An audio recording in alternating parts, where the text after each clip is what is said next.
सर्वेभ्यो नमो नमः। हम कर रहे हैं एकादशः पाठः कार्य अकार्य व्यवस्थितिः। इसी पाठ के क्रम में अब हम करेंगे श्लोक संख्या 9। असौ मया हतः शत्रुर्हनिष्ये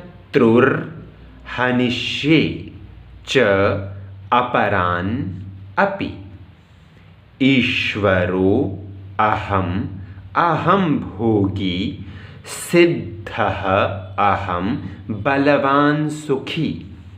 असौ मया हतः शत्रुः हनिष्ये च अपरान् अपि ईश्वरः अहं भोगी सिद्धः अहं बलवान् सुखी। आइए इस श्लोक का अर्थ करते हैं। इस श्लोक में भी जो आसुरी प्रवृत्ति वाले लोग हैं वो क्या कहते हैं? असौ वह, मया मेरे द्वारा, हतः मारा गया, वह मेरे द्वारा मारा गया। अब वह कौन है? वह शत्रु, मया मेरे द्वारा हतः मारा गया, हनिष्ये मारूंगा, च और अपरान दूसरों को, अपि भी, हनिष्ये मैं मारूंगा, च और अपरान दूसरों को, अपि भी, वह शत्रु मेरे द्वारा मारा गया। मैं मारूंगा दूसरों को भी और मैं दूसरों को भी मारूंगा। ईश्वरः अहम मैं, ईश्वरः ईश्वर हूँ, अहम मैं भोगी भोग करने वाला हूँ, सभी चीज़ों का भोगता हूँ, भोग करने वाला हूँ। सिद्धः अहम मैं, सिद्धः सिद्ध हूँ अर्थात तत्वदर्शी हूँ, सभी प्रकार के सत्यों का ज्ञाता हूँ, सिद्ध हूँ। बलवान सुखी, अहम मैं बलवान हूँ, अहम मैं सुखी हूँ। मैं सिद्ध हूँ, मैं बलवान हूँ, मैं सुखी हूँ, मैं भोगी हूँ, मैं ही ईश्वर हूँ। इस प्रकार जो आसुरी प्रवृत्ति के लोग होते हैं वो चिंतन करते हैं, ऐसी विचारधारा रखते हैं। अग्रिम श्लोक की ओर अब हम बढ़ रहे हैं।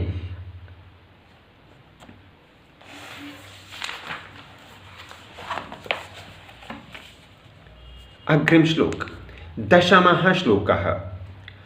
आढ्यो अभिजनवान् अस्मि, को अन्यः अस्ति सदृशो मया, यक्ष्ये दास्यामि मोदिष्य इति अज्ञान विमोहिताः। संधि विच्छेद के बारे एक बार फिर पढ़ते हैं।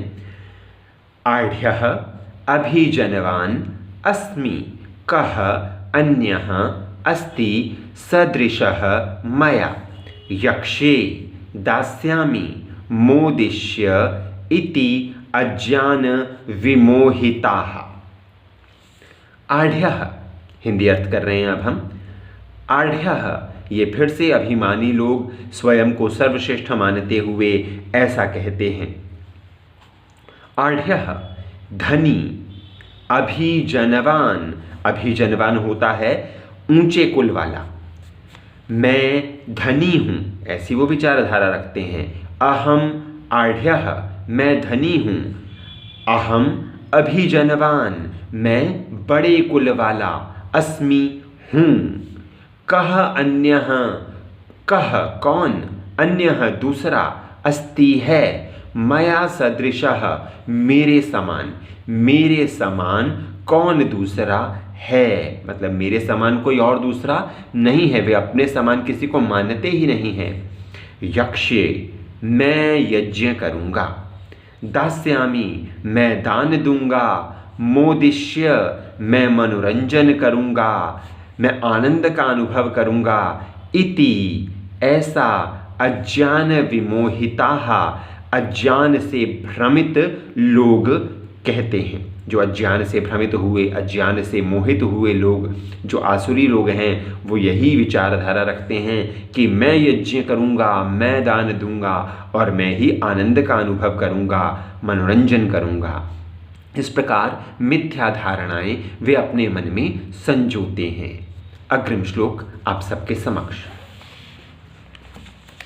एकादशः श्लोकः। अनेक चित्त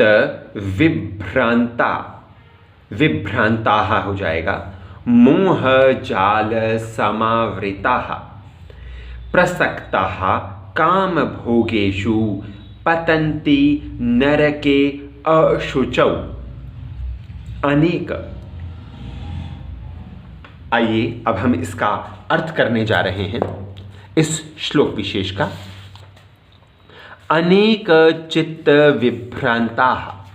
अनेक चित्त मन, विभ्रांताः भ्रमित हुए, मन वाले, अनेक प्रकार से भ्रमित हुए मन वाले, अनेक प्रकार से विभ्रांताः भ्रमित हुए चित्त वाले।